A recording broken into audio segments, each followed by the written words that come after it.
오늘 주시는 하나님의 말씀은 시편 53편입니다. 할렐루야. 오늘 시편 53편 말씀은 시편 14편 말씀과 아주 유사합니다. 내용이 유사합니다. 그런데 오늘 이 말씀을 보면 그 1절 앞부분에 조그만 글씨로 되어 있는 부분을 보면 다윗의 마스길이라고 그랬어요. 마스길이라고 하는 것은 교훈이라는 뜻이라고 말씀을 드렸고요. 영장이라는 것은 음악을 하는 지휘자라는 뜻입니다. 그 지휘자를 위한 그러한 곡입니다. 근데 여기 보면 마할랏이라는 말이 나오죠. 이 마할랏이라고 하는 것은 일종의 음률입니다. 우리나라도 보면 무슨 장조니 단조니 하는 것이 있죠. 이 마할라트라는 말은 그 원어적으로 보면은 병에 걸리다, 또 우울한 일을 당하다, 이런 뜻도 있거든요. 그래서 이 마할라트라고 하는 음조는 우리식으로 하면은 단조에 해당합니다. 단조는 언제 음악하는 사람이 쓰느냐 하면은 굉장히 애절한 거, 아주 절절한 거. 우리식으로 하면은 어떤 그 한이 서려 있는 그러한 음계를 표현할 때 쓰는 것이 단조입니다. 근데 오늘 보면 굉장히 그 음이 단조의 음으로 쓰여지긴 하지만 내용을 보면 상당히 희망적입니다. 그래서 어떤 내용을 담고 있는가 보면 1절에 어리석은 자는 그 마음에 이르기를 하나님이 없다 하도다. 저희는 부패하여 가증한 악을 행하며 선을 행하는 자가 없도다. 우리 원문에 보면 이렇게 되어 있어요. 짓거리는도다. 어리석은 자가 그 마음으로 어디에 엘로힘이 있단 말이냐. 어딜 봐도 없다고 그렇게 얘기를 한다는 것이죠. 그들은 그렇지만 결단이 나버렸으며 혐오스럽게도 불법을 저지르고 있구나. 추워도 선을 행하지도 않는구나. 이게 무슨 말입니까? 선을 행하며 법을 지키며 인생을 바르게 살아가는 사람들은 감히 입을 열어서 하나님 따위가 어디 있어? 하나님 그런 게 어디 있어? 그렇게 하지 않는다는 것이죠. 자기 마음에 선을 행하지도 않고 또 불법을 아주 혐오스러운 불법을 행하고 있으며 또 인생이 막 망가진 사람들, 그런 사람들이 오히려 하나님이 어디 있어? 그런 게 어디 있어? 이런 식으로 자꾸 말한다는 것이죠. 그것이 뭐예요? 어리석다는 것이에요. 신중하지 못하는 것이죠. 그러면서 2절에 이렇게 표현합니다. 하나님이 하늘에서 인생을 굽어 살피사 지각이 있는 자와 하나님을 찾는 자가 있는가 보려 하신즉. 우리 성경을 보면은 지각이 있는 자 그리고 하나님을 찾는 자 두 종류의 인간이 나오지만 그러나 원문에는 두 종류의 인간이 나오지 않고 이렇게 표현되어 있습니다. 아무리 그 밑에서 선을 행하지 않는 자가 하나님이 어디 있어? 이런 식으로 이야기를 한다고 해서 하나님이 안 계신 것이 아니죠. 하나님은 하늘에서 어떤 일을 하시느냐? 원문으로 보면 이렇게 되어 있어요. 엘로힘께서 하늘들에서 내려다보시며 사람의 아들들을 살피시는데 혹시 사려 깊게 엘로힘을 찾는 자가 있는가 살피시는도다. 그렇게 되어 있어요. 하나님이 인생을 보면서 살피시는 게 그거 하나입니다. 과연 저 인생들 가운데 신중하게 깊은 생각을 가지고 나 엘로힘을 찾는 자가 있는가 이렇게 보신다는 거예요. 성경에 이런 말씀이 기록되어 있습니다. 너희가 여호와를 찾고 또 찾으면 여호와를 반드시 만나리라. 하나님께 호소하는 자를 하나님은 결코 그를 외면하거나 멸시하거나 무시하지 않으십니다. 하나님을 의지하는 자 하나님이 반드시 그를 붙잡으십니다. 이 기독교 교리와 실질적으로 성도들의 삶에 차이가 나는 부분이 참 많아요. 교리에는 이렇게 되어 있죠. 구원이라고 하는 것은 하나님이 선택한 자만 구원을 받을 수 있다. 이건 어디까지나 교리예요, 교리. 그러한 이론이라는 것이죠. 그러나 실질 생활에서 이걸 이렇게 적용할 수는 없습니다. 이런 교리를 자꾸 주장하다 보면 실질 생활에서 뭐라고 사람들이 얘기를 하느냐, 아무리 믿으려고 발버둥을 쳐봐도 선택을 받지 않은 사람들은 믿음을 가질 수 없다, 이런 식으로 얘기를 해요. 그러나 실제로 목회 현장에서, 신앙 현장에서 보면 그렇지가 않아요. 어떤 현상이 있느냐, 하나님의 선택을 받지 않는 사람들은 하나님을 아예 찾지도 않아요. 적어도 그 사람 마음속에 하나님을 찾으려고 하고 교회라도 한번 나와 보고, 그리고 하나님을 의지하는 사람은 정말로 하나님이 선택하신 그런 사람들이에요. 실제로 목회 현장에서 보면 하나님께서는요, 하다못해 아주 어렸을 적에 교회에 사탕을 얻어먹으러 가려고 나왔든지, 아니면 누가 정말 그를 꼬셔서 어쩌다가 교회를 한번 나왔든지 잊지 않으세요. 그 사람은 한때 교회를 조금 다니려고 하다가 어찌어찌 하다가 세상을 나가서 뭐 세상을 방황하고, 또 세상에서 혹시 열심히 살고, 혹은 다른 종교를 기웃기웃 거렸다 할지라도 인생의 중년이 넘어가면서부터 하나님이 그를 다시 되찾으세요. 그래서 교회 나와서 목사와 만나가지고 신앙 상담을 하고, 혹은 또 그 가운데서 세례를 받지 못한 사람들은 또 이제 세례 문답을 하고, 이러다 보면 그들이 슬슬 실토하기 시작해요. 사실은 목사님, 저는 어렸을 적에 1년에 교회를 딱 2번 나갑니다. 부활절 때 계란 먹으러 한번 나가고, 크리스마스 때 사탕 먹으러 한번 나갔었습니다. 그런데 하나님의 교회에 발을 한 번이라도 디딘 사람을 하나님은 절대로 외면하지 않으세요. 그리고 반드시 그의 인생 가운데 그를 다시 되찾으십니다. 교리적으로 보면 한 명이라도 구원받지 못하게 하는 것처럼 그렇게 되어 있어요.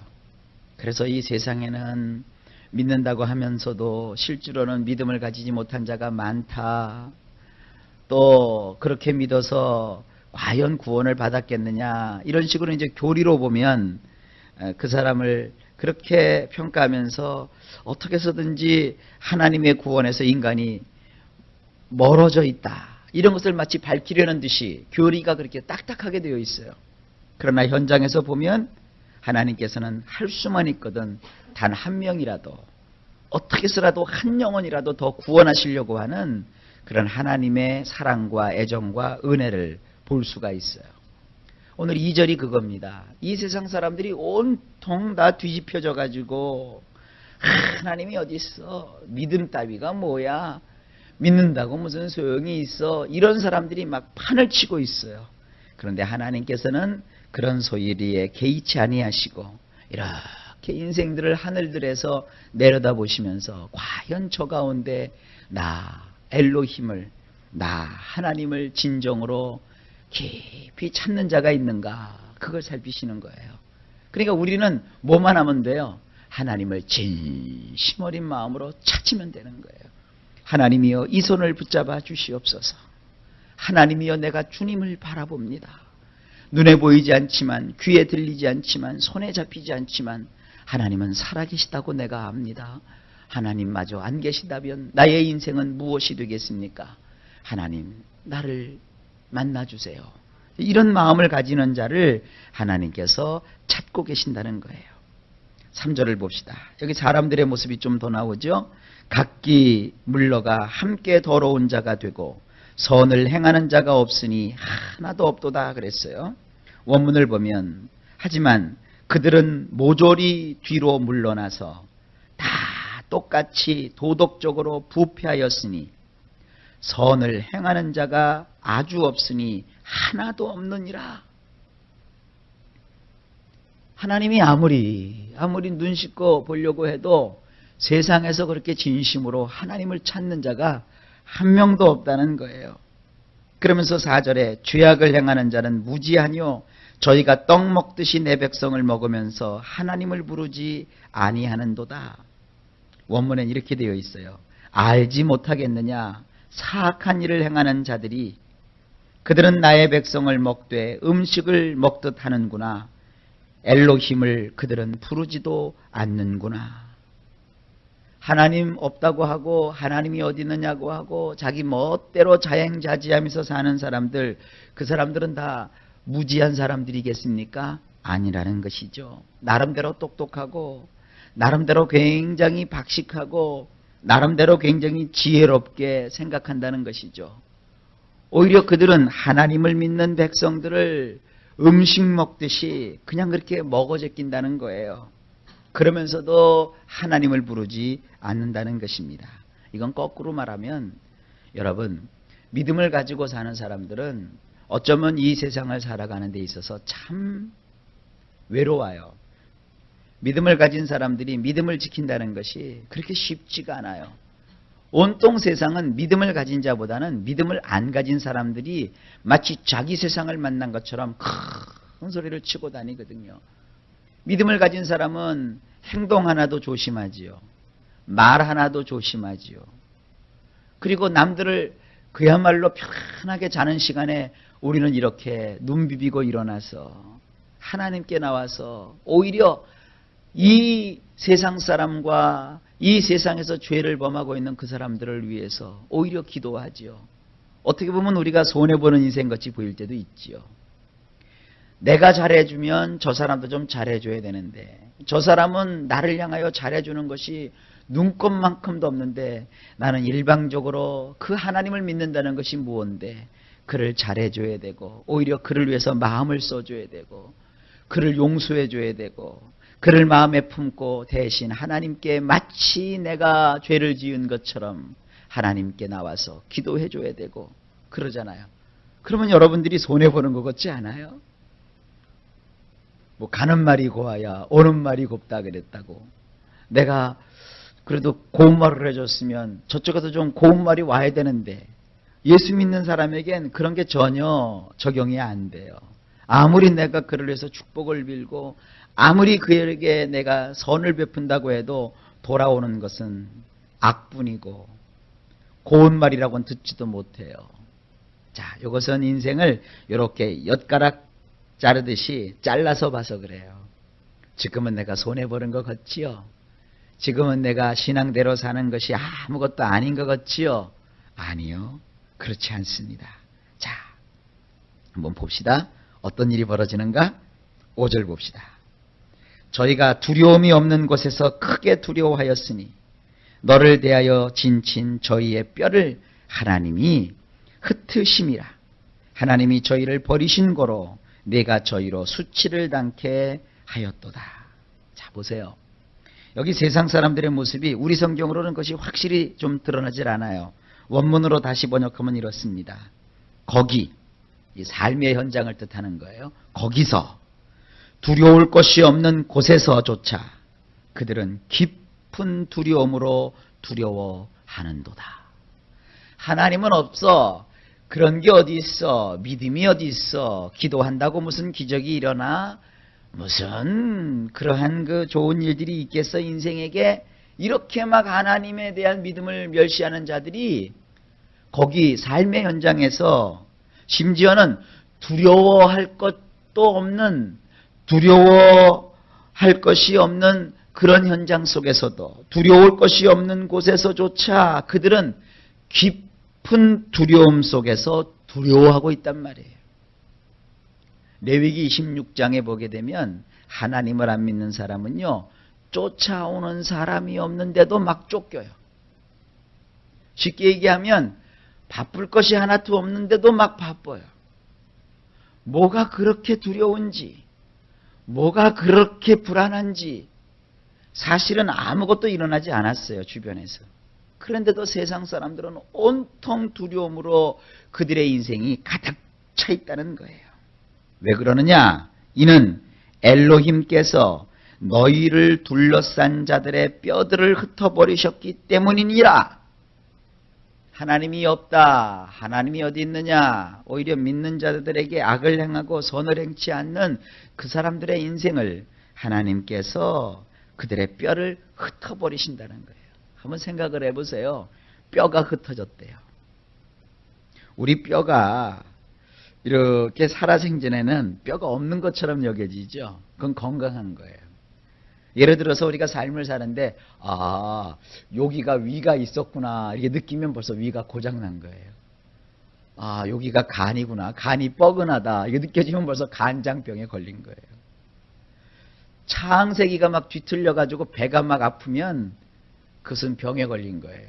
건강한 사람은 위가 어디 붙었는지, 간이 어디 붙었는지, 창자가 어디 붙었는지 평상시 몰라요. 뼈도 마찬가지예요. 여러분, 이 관절에 병이 안 걸리고 건강한 사람은 내 뼈 관절이 어떻게 붙어 있고 이게 도대체 어떤 역할을 하는지 전혀 몰라요. 그러나 류마티즘 관절염이라도 걸려보세요. 계단을 올리려고 하면 벌써 무릎팍이 느껴지죠. 발목이 시끌시끌거리죠. 허리가 막 지근지근 벌써 저릿저릿하죠. 여기가 허리뼈가 있는 거구나. 그런 걸 느끼죠. 그 얼마나 고통스럽습니까? 그런데 하나님을 안 믿는 그 사람들의 뼈를 하나님이 흩어버리셨다는 거예요. 우리 인생에 있어서 우리 몸뚱아리에 있는 이 뼈가 관절이 다 사가서 문드러져 갖고 뼈가 다 흐트러졌다고 한번 생각을 해보십시오. 얼마나 인생이 곤고하고 아프겠어요. 하나님이 그들의 인생을 흩어버리셨다는 것은 뭐예요? 평상시에는 아무런 문제도 없었어요. 아무렇지도 않아요. 그러나 하나님이 그의 인생을 흐트러 놓으니까 마치 평상시에는 관절이 그렇게 중요한 것을 전혀 알지 못하다가 일단 한번 관절염에 걸려서 무릎팍이 시큰거리고 발목이 시큰거리게 되면 고통스럽고 괴롭고 그것이 아쉬운 것처럼 우리 인생 가운데 그렇게 부분마다 저리고 아프고 시리고 고통스러운 부분들이 자꾸 생기는 거예요. 그게 뭐예요? 하나님 없이 살아가는 사람들의 삶의 모습이에요. 그러면 하나님을 믿는 사람은 그런 고통이 없느냐? 아니죠. 인생이기 때문에 고통은 있기는 있지만 하나님을 믿는 사람들은 그 고통으로 인연하여 하나님께 더 가까이 나아가고 그런 고통을 이길 수 있는 힘이 주어지게 돼요. 그래서 예수 믿는 사람은요, 다른 사람들이 볼 때는 불행하게 보이고 어떻게 저렇게 사나 이렇게 생각할지도 모르겠지만 그 마음속에 하나님을 의지하기 때문에 그 사람들이 가질 수 없는 기쁨이 그 안에서 막 차고 올라와요. 환경을 정복하게 되고 이기게 되고 감사하게 되고 승리를 가지게 돼요. 그 톨스토이의 그 고백을 보게 되면 러시아의 대문호 톨스토이라고 하잖아요. 그 사람은 땅을 많이 가지고 있었던 대지주였어요. 그런데 이 사람은 아내하고 행복하지 못했어요. 가정이 불행했어요. 네, 그는 그 많은 돈을 가지고 있었지만 그는 절대 인생에 행복하지 않았어요. 그런데 자기 집에서 일하고 있는 일꾼이 있었어요. 근데 그 일꾼은 굉장히 가난했어요. 뭐 조금씩 자기한테 받아먹는 소위 월급 같지도 않은 그 월급을 가지고 서로 가족들이 그걸 가지고 연연해 하면서 사는 그런 자였어요. 근데 톨스토이가 그 사람이 사는 집을 지날 때보다 항상 그 마음에 부러움이 있었어요. 뭐냐면 자기 집에는 없는 애들들의 제잘제잘 재밌게 노는 소리, 부부간에 마치 인꼬새가 구구구구구구 거리면서 서로 돌아보면서 애정을 나누고 사랑하는 소리, 그리고 온 가족이 늘 화목하게 깔깔깔깔 웃으면서 재밌게 지내는 그런 소리가 그 가정의 담장 밖으로 날 흘러나오는 거예요. 자기는 크고 좋은 집에서 뭐 부러울 것 없이 갖추어 살면서도 자기 집에는 그런 웃음이 없단 말이에요. 그런 즐거움이 없단 말이에요. 행복이 없단 말이에요. 그러나 그 일꾼의 집에는 자기처럼 좋은 집도 아니고 단칸방에 살면서도 늘 거기서는 행복이 우러나오고 웃음이 나오고 깔깔깔깔 호호호호, 그리고 막 서로 가족들끼리의 그 사랑하는 그 사랑의 냄새가 막 배어나온다고요. 그게 부러웠던 거예요. 그래서 톨스토이가 그 비결과 원인을 살펴보았어요. 그랬더니 다른 게 아니었어요. 자기는 온갖 것을 가지고 있었지만 하나님이 없었어요. 자기 인생 속에.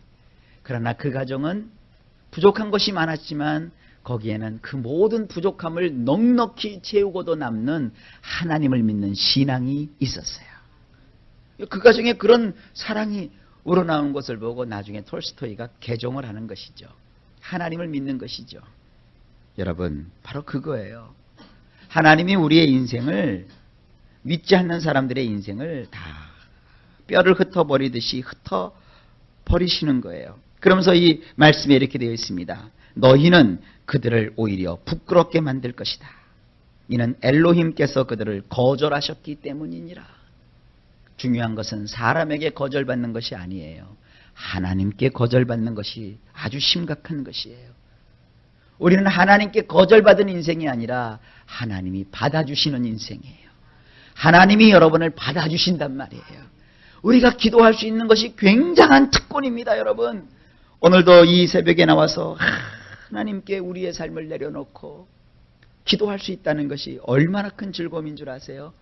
제가 확신하건대 여러분, 지금 고통 가운데 눈물 가운데 하나님 앞에 쏟아나왔던 그 기도 제목 하나하나를 나중에 보세요. 하나님이 정말 꿈처럼 이루어 주십니다. 꿈꾸는 것처럼 다 들어주십니다. 아무리 환경이 칠흑같이 어둡다고 해서 나는 어둡다 하지 마세요. 하나님이 칠흑같이 어두운 곳에서도 빛을 주실 줄로 믿습니다. 저희가 처음에 교회를 개척했을 때 일입니다. 노인 부부가 교회에 나오기로 했는데 할머니만 나오고 할아버지가 안 나오는 거예요. 할아버지는 뭐냐, 자동차 운전을 하시는 분인데 버스 기사예요. 큰 사고를 내고 사람이 죽어서 교도소에 가 있는 거예요. 할머니가 전도를 받고 우리 교회에 나온 거예요. 그런데 그 차가 보험도 안 든 차예요. 아르바이트식으로 이 할아버지가 가가지고는 아르바이트를 하다가 사고를 낸 거예요. 그러니까 이건 뭐 변호사를 사도 소용이 없다는 거예요. 보험을 안 들었기 때문에 합의가 안 되므로 이제 뭐 그 할아버지가 늙어 죽을 때까지 감옥살이를 해야 된다는 것이에요. 아주 절망적이었어요. 정말 희망이 보이질 않았어요. 그러다가 저희 교회에 갓 나오기 시작한 어떤 성도가 그 교회에 가서 목사님을 만나면 살 수 있다. 그래갖고 이 할머니가 그 소리만 듣고 온 거예요. 살 수 있다는 소리만 듣고 온 거예요. 항상 법칙이 있잖아요.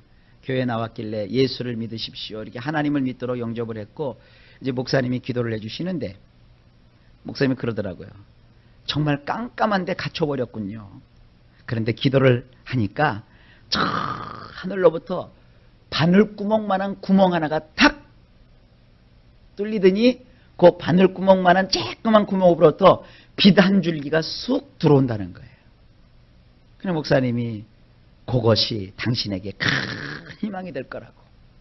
예수를 믿는 것이 뭐냐면 캄캄한 어둠이 있는 곳에 바늘구멍 하나 난 거예요. 그러니까 그것을 그냥 이렇게 갖고 막아버리면 그 빛이 끊어져 버리잖아요. 그러니까 그 바늘구멍만한 빛의 구멍이 뚫려서 빛이 들어오고 있으니까 할머니 이제 그 붙들고 같이 기도합시다. 교회 나온 지 2달 채 안 됐나요? 3달째 되는 때 할아버지가 출소가 됐어요. 그래서 같이 교회를 나와서 교회에서 집사님이 되셨는데 그런 간증을 제가 직접 경험을 했어요. 여러분, 하나님께 기도하면 캄캄한 것 같아도 바늘구멍 같은 구멍도 뚫리는 거예요. 그걸 붙잡으면 그것이 나의 전체가 되는 거예요. 6절에 시온에서 이스라엘을 구원하여 줄 자가 누구인고 하나님이 그 백성의 포로된 것을 돌이키실 때에 야곱이 즐거워하며 이스라엘이 기뻐하리로다. 이 원문은 이렇게 되어 있습니다. 누군가 시온에서부터 나와서 이스라엘을 구원할 것이로다. 되돌아오게 할 것이다. 엘로힘께서 포로가 되었던 백성을 야곱은 기쁨에 온통 휩싸일 것이며 이스라엘은 기뻐서 어쩔 줄 몰라 할 것이니라. 하나님은 없다고 세상은 말합니다. 그러나 우리는 하나님을 찾는 자들입니다. 하나님을 찾는 자는 시온에서 구원자가 나와요. 예수님이시죠. 예수님이 시온에서 십자가에 못 박혀 죽으셨죠. 그분이 우리의 구원이세요. 그분이 우리를 구원해 주실 거예요. 우리를 구원해 주시면 우리들의 포로된 자들이 돌아와요. 그리고 온통 기쁨에 휩싸이게 될 것이에요. 너무 기뻐서 어쩔 줄을 몰라 할 그런 일들을 하나님이 주신다는 거예요. 바로 이와 같은 하나님. 이 하나님이 오늘도 저나 여러분의 인생 속에 동행하여 주셔서 좋고 아름다운 일들을 이루어 주시는 줄로 믿습니다. 주 안에서 오늘도 평안하시기를 예수님의 이름으로 축복합니다.